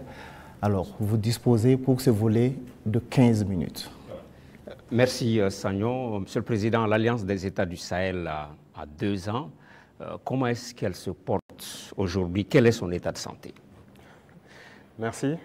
Je dirais que l'évaluation de l'état de santé, c'est à travers la population qu'on peut le sentir. Et à travers la population, je pense qu'elle se porte bien. Parce que l'AES n'appartient pas aux dirigeants, l'AES appartient au peuple. Et les peuples ont adhéré. Ça fait que c'est exceptionnel ce qui se passe. L'AES a pu unir, rapprocher les peuples et c'est ça le plus important. Donc on rend grâce à Dieu. C'est un enfant de 2 ans. On a l'impression que la tête est là, les pieds aussi. Mais Monsieur le Président, on a l'impression que les bras ne sont pas encore là. On parle d'agence d'exécution, de maître d'ouvrage. Il était question de transformer l'autorité du Liptako Gourmand en agence d'exécution. À quand est-ce que les populations de l'AES pourront voir ces projets de développement, les projets structurants au bénéfice des populations? Très bien. Je pense que là, c'est une mutation qui est en cours. Ce n'est pas définitif d'abord. Il y a toujours la réflexion, parce que c'est un administrateur provisoire qui est là. Et il faut réfléchir comment on peut la rendre effective en agent d'exécution. Donc c'est une réflexion qui progresse toujours. Parce qu'il ne faut pas faire les erreurs de reconduire les mêmes institutions. Si on se calque sur les mêmes institutions qui ont échoué, ça ne va pas marcher. Et quel type de projet on veut faire pour une population?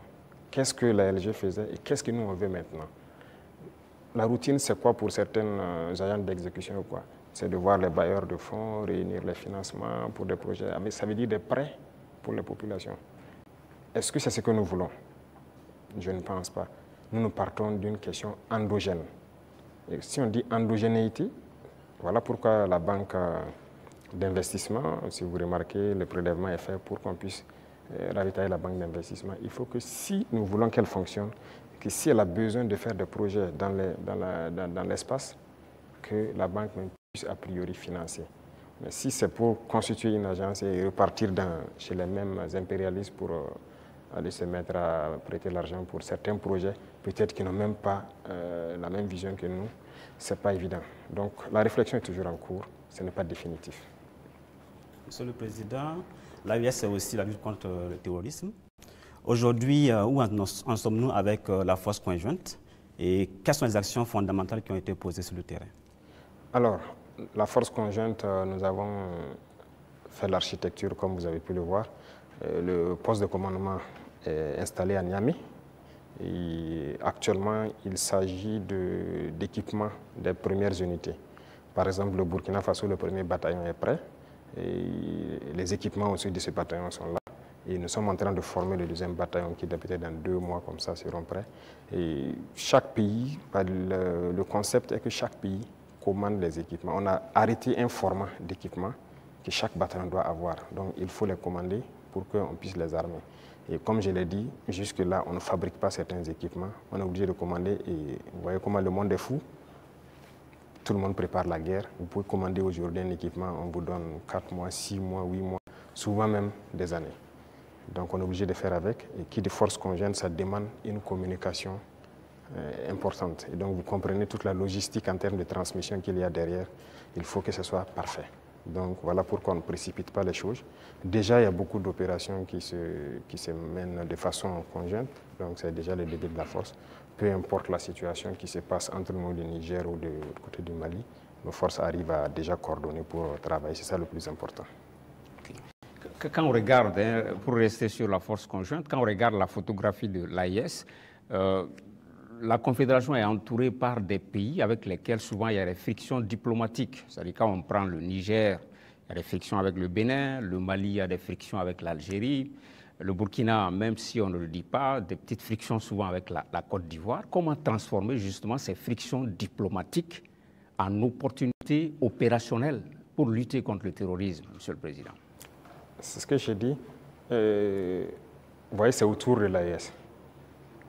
Si nous connaissons la menace qu'il y a autour de nous, l'opportunité, la seule opportunité à saisir, c'est de développer des armées très fortes et d'essayer de nous développer. C'est la seule opportunité. Sinon, l'adversité, on va toujours l'avoir. Ce n'est pas comme ce que vous avez cité, c'est réel. C'est réel. Mais qu'est-ce qu'on peut bien faire? Le problème en Afrique, très souvent, ce sont les dirigeants. Ces frictions diplomatiques, c'est pas entre... Moi, je n'aime même pas dire les frictions entre les États. Il n'y a pas de friction entre les 2 pays ou quoi. Il y a friction entre les dirigeants des pays. Est-ce qu'entre armées de l'AES et ces pays-là, ça coopère, ça se renseigne, il y a la collaboration? Bon, pour certains cas, je ne sais pas, mais je prends par exemple le cas de... Même avec le Bénin, nous, on n'a pas les mêmes approches en termes de terrorisme. Je prends par exemple le cas du Bénin. Moi, avant d'aller à Moscou la dernière fois, en mai, un jour, j'étais là, il y avait une menace qui planait sur un détachement au Bénin. Mais les militaires n'attendent pas de monter au niveau politique ou quoi que ce soit pour certaines choses.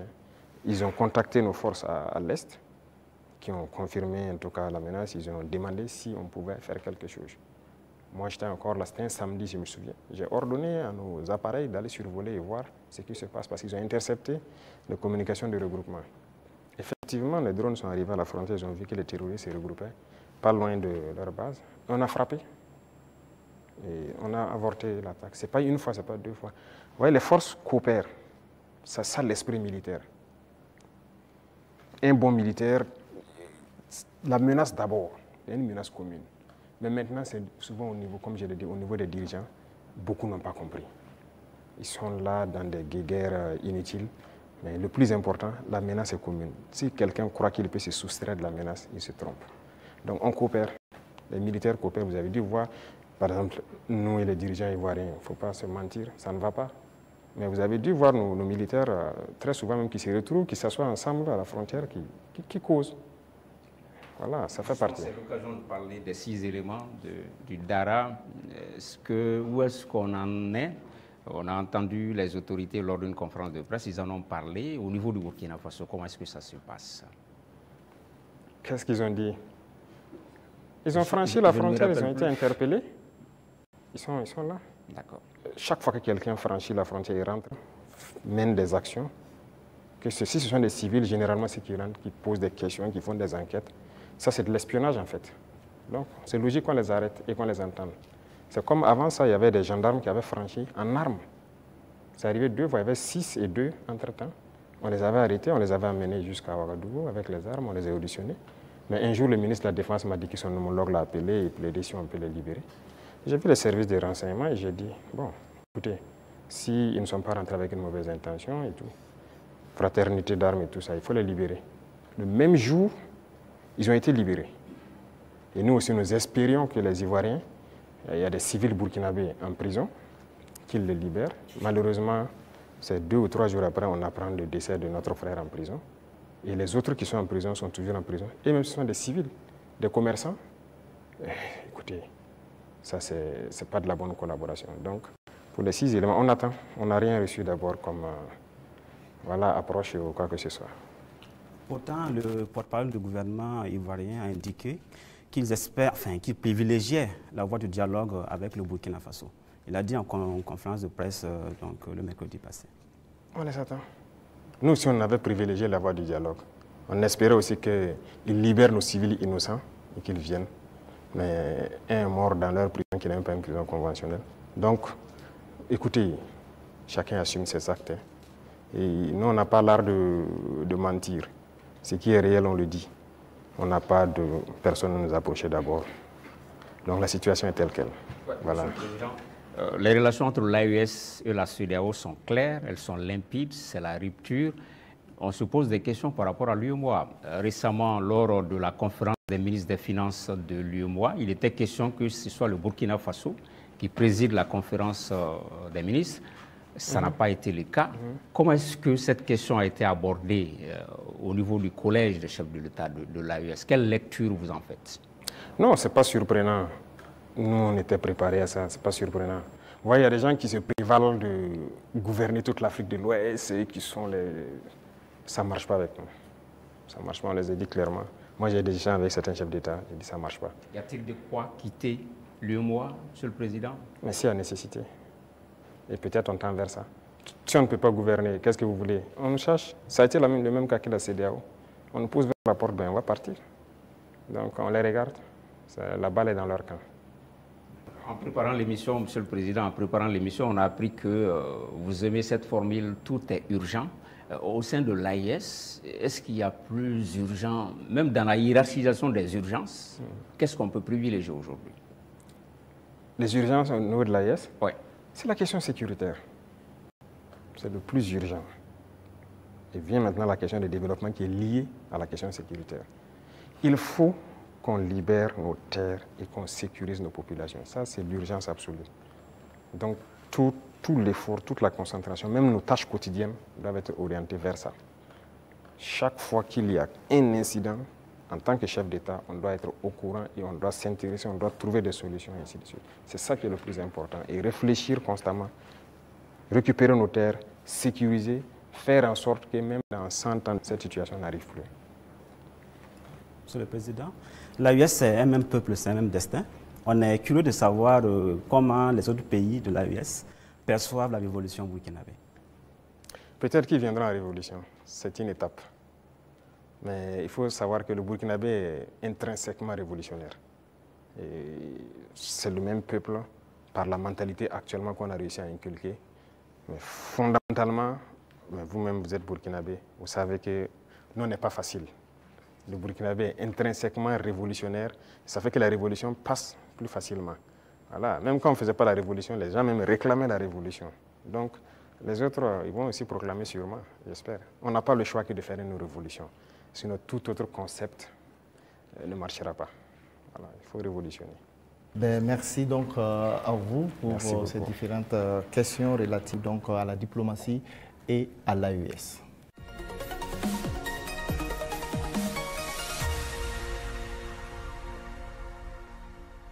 Monsieur le Président, nous nous acheminons vers la fin donc, de cet entretien. La 5e et dernière rubrique concerne la géopolitique régionale et internationale. Les questions irrélatives donc, sont portées par Dieudonné Zungrana de Aujourd'hui au Faso et Jules Domsé donc, de Vox Africa. Vous avez pour cette rubrique 15 minutes également. Alors, Excellence, si vous permettez, on va rester toujours en Côte d'Ivoire. Les relations avec ce pays sont exécrables et avec le langage direct et franc du soldat et du révolutionnaire que vous êtes, vous avez eu à dire que les raisons de cette colère, vous n'êtes pas contre le peuple ivoirien, mais contre les dirigeants qui donnent le gîte et le couvert aux déstabilisateurs du Burkina Faso. Alors, à quand et dans quelles conditions peut-on avoir un dégel et un ambassadeur, un échange d'ambassadeurs entre les deux pays?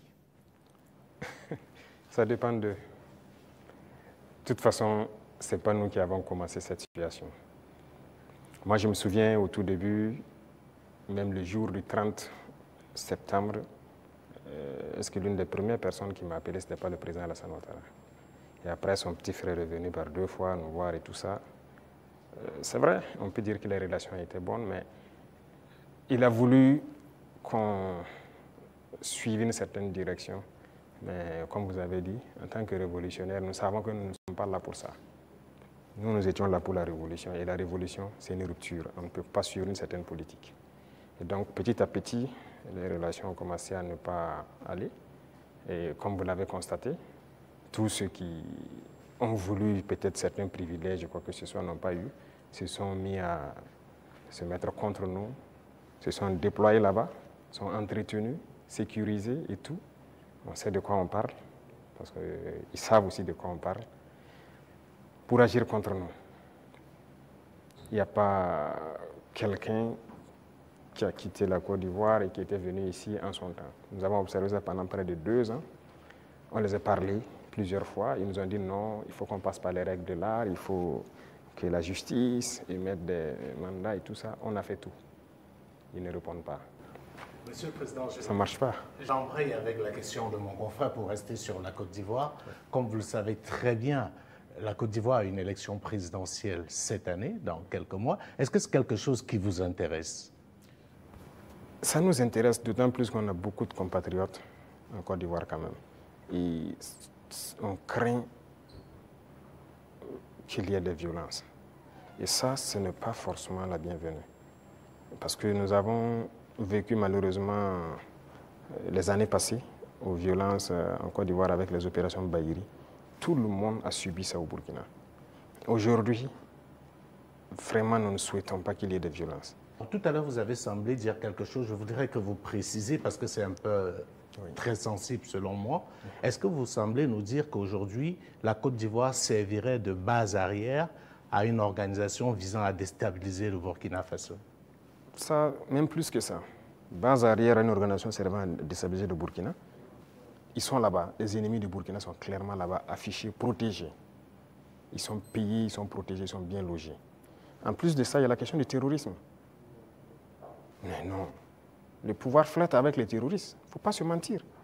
Attendez, croyez-vous vraiment que peut-être l'armée ivoirienne est tellement surpuissante que quand les terroristes les voient seulement, ben écoutez, ceux-là, il ne faut même pas les toucher, quoi que ce soit. Vous croyez à ça? Ils sont tellement plus puissants que les 3 armées de l'AES. C'est faux. Il y a un pacte de non-agression. Et quand il y a un pacte de non-agression, vous devenez une base arrière. Et tout ça, ça m'inquiète justement. Si ce pays, il y a des crises, le pays sera attaqué par les terroristes. Parce que s'ils ne gagnent plus ce qu'ils gagnent, le pays sera attaqué et ce pays va sombrer.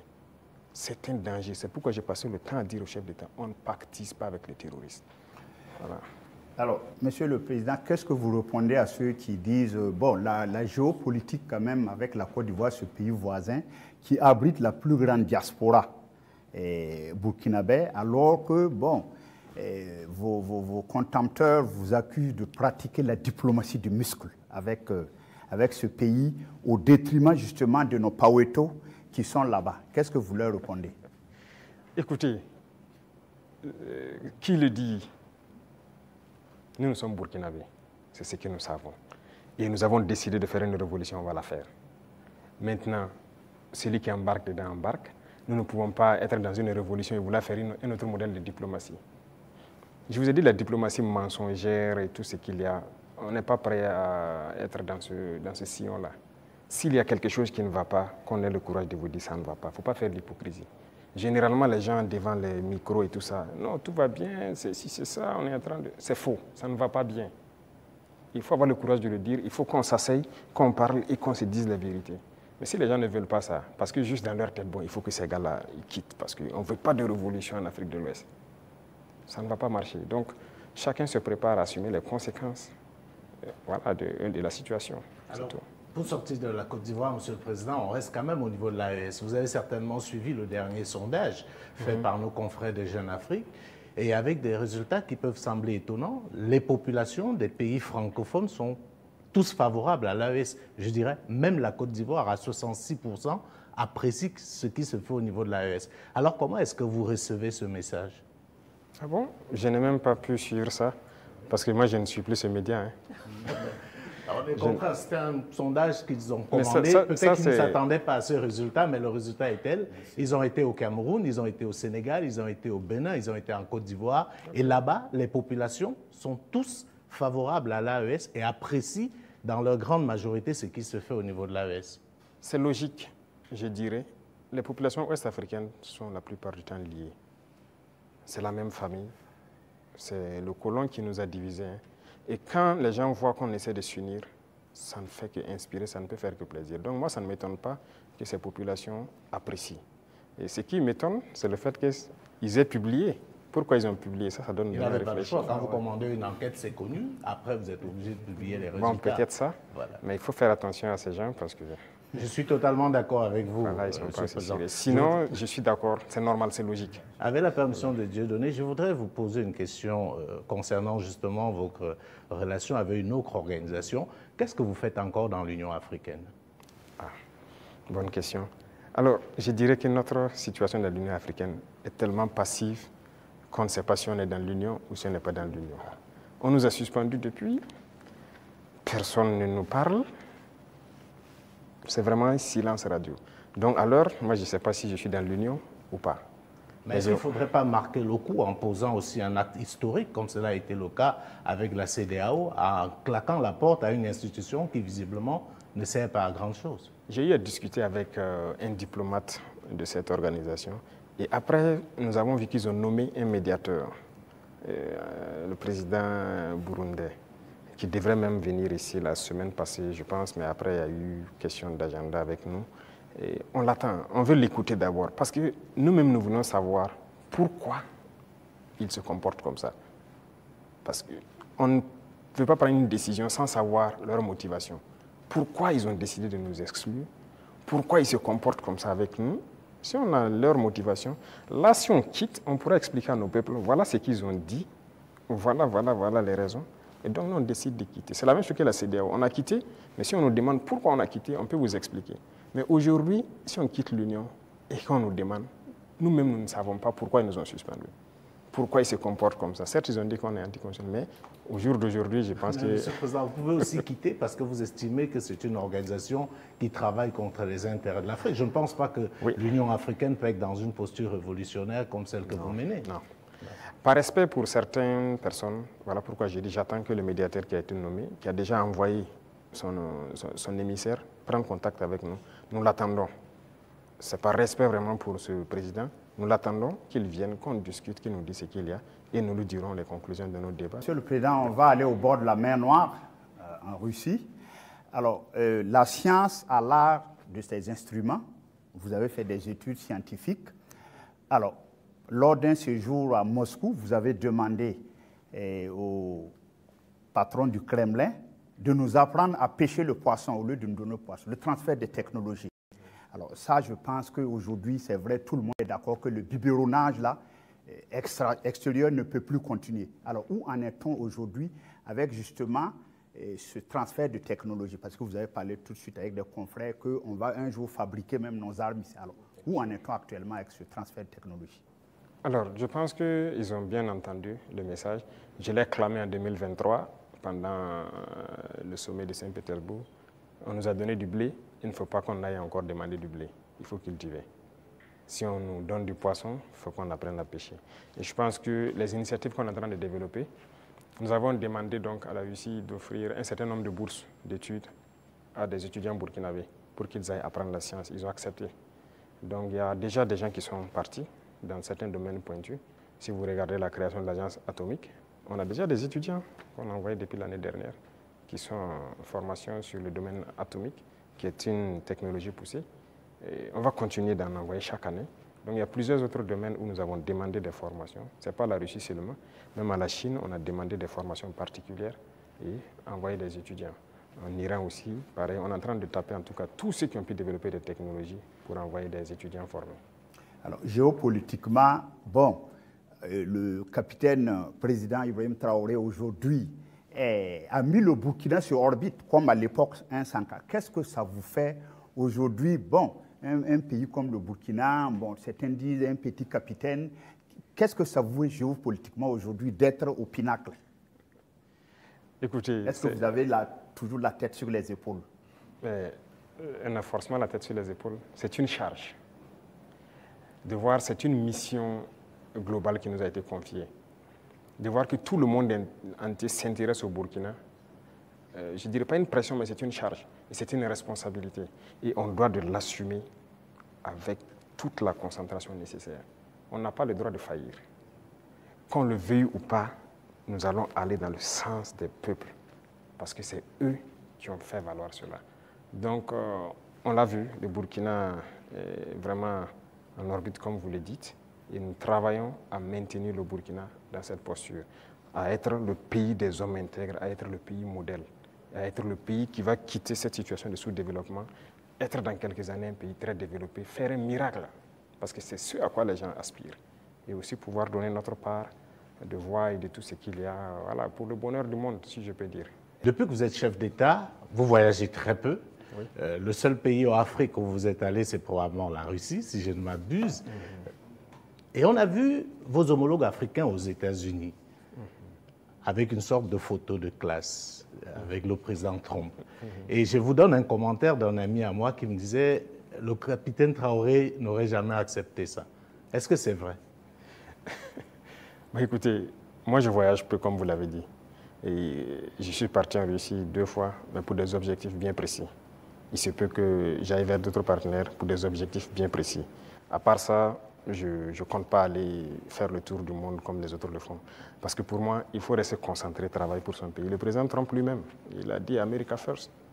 C'est l'Amérique d'abord, il travaille pour les intérêts des Américains. Et donc moi, je travaille pour les intérêts des Burkinabés. Si je n'ai pas d'intérêt là-bas, qu'est-ce que je vais aller faire?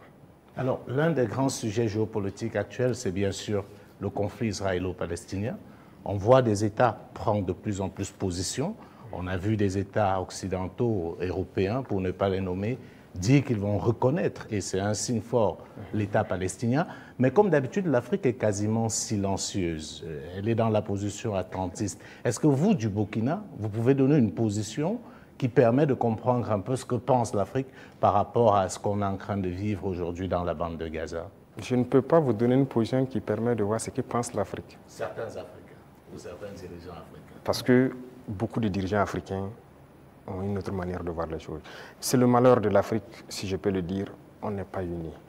On ne voit pas de la même manière. Certains ont peur, certains on les met liés, certains sont là pour les intérêts d'autres personnes. Écoutez, l'Occident a amené des gens qui ont grandi chez eux, tout faire chez eux, venir les mettre chefs d'État en Afrique. Donc c'est eux qui contrôlent tout ça. Et donc l'Afrique ne peut pas avoir une opinion. Mais je sais qu'au fond de tout un chacun, personne n'aimerait voir ce qui se passe là-bas, se passer chez lui. Mais malheureusement, sur le continent africain, il y a une situation pareille. Au Congo, qu'est-ce qu'on fait même pour le Congo? En République démocratique du Congo. Ça fait combien de millions de morts? Depuis combien de temps? Nous-mêmes, nous sommes en guerre.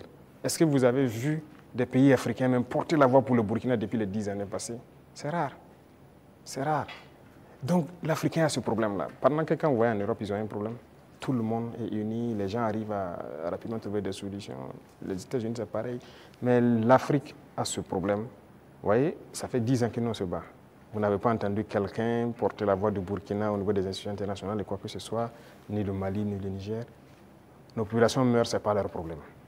Congo, ça meurt, ce n'est pas notre problème. La dernière fois, j'ai essayé dans une de mes paroles d'essayer de parler pour que... Ça fait combien de millions de morts? Le Soudan, regardez comment il se déchire. Il y a beaucoup de conflits sur notre sol déjà et on n'arrive même pas à porter la voix. Donc, comment on va aller porter la voix des autres? Donc, il faut que nous, Africains, on se lève. Est-ce que le Burkina peut reconnaître un État palestinien? Est-ce que le Burkina est prêt à reconnaître l'État palestinien? Pourquoi pas? C'est un État. C'est un État. Pourquoi on ne va pas reconnaître un État palestinien?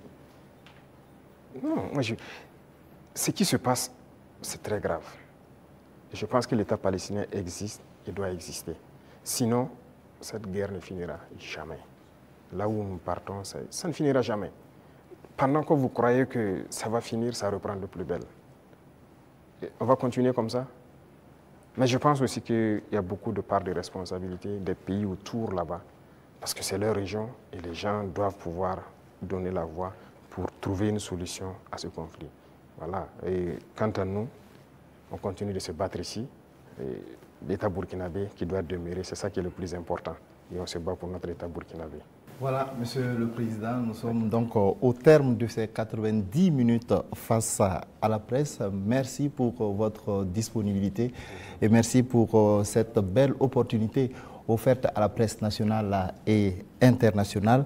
Mais avant de nous séparer, Monsieur le Président, est-ce que vous avez un message particulier à l'endroit du peuple burkinabé à l'orée du 3e anniversaire de votre accession à la magistrature suprême?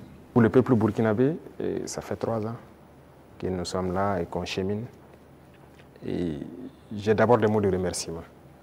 Des remerciements du fond du cœur. Parce que le peuple est resté concentré. Concentré pour écouter le message qu'on a véhiculé.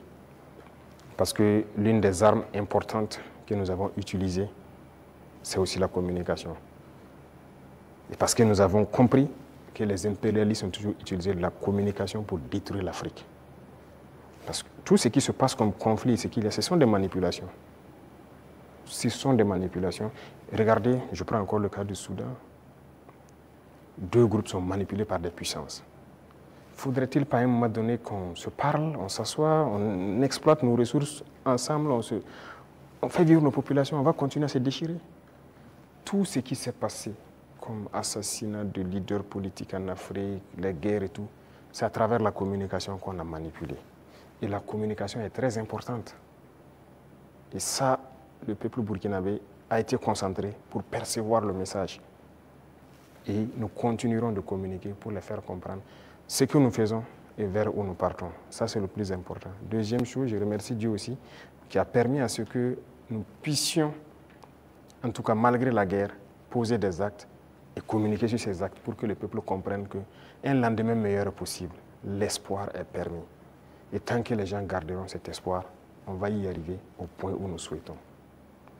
Et la dernière chose, c'est cette situation sécuritaire qui est là, de rassurer que la guerre va finir au Burkina Faso.